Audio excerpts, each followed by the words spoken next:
Le bébé de sa femme se retrouve dans son ventre. Cette histoire m'a été rapportée par un abonné du Burkina Faso, voici son témoignage. Les faits qui vont suivre m'ont été rapportés par mon père. Il m'a raconté que lorsqu'il avait environ 9 ans, dans son village situé au Burkina, précisément à Zabré, une femme mariée était enceinte. Cette dernière était victime d'un phénomène étrange. Chaque soir, à l'heure de s'endormir, elle constata que son ventre devenait totalement plat. Et le matin, quand elle se réveillait, son ventre reprenait sa forme initiale, comme si durant la nuit, son bébé disparaissait mystérieusement.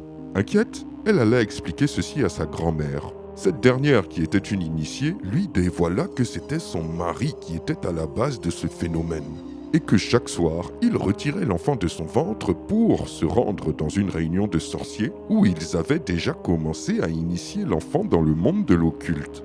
Elle lui dit ensuite que le soir même, si son ventre se vidait à nouveau, qu'elle sorte de la maison et vienne chez elle sans se retourner.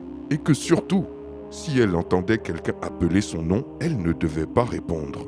Le soir venu, lorsqu'elle vit que son ventre devenu plat, elle prit la route pour se rendre chez sa grand-mère pendant que son mari dormait.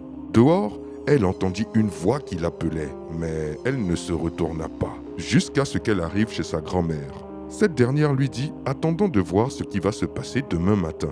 Le lendemain, son mari, alors de retour de sa réunion mystique, constate que sa femme n'est plus à la maison. Surpris et paniqué, il décida de mettre l'enfant dans son propre ventre pour éviter qu'il ne meure. Sa femme et sa grand-mère constatèrent le phénomène et alertèrent les villageois. Ils étaient tous étonnés de voir un homme enceinte.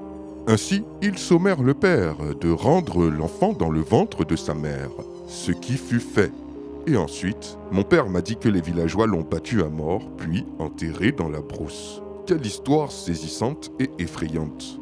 Dites-moi ce que vous en pensez dans les commentaires et je vous dis à très bientôt pour une nouvelle vidéo. C'était Takashi J, numéro 1 sur les histoires mystiques de l'Afrique.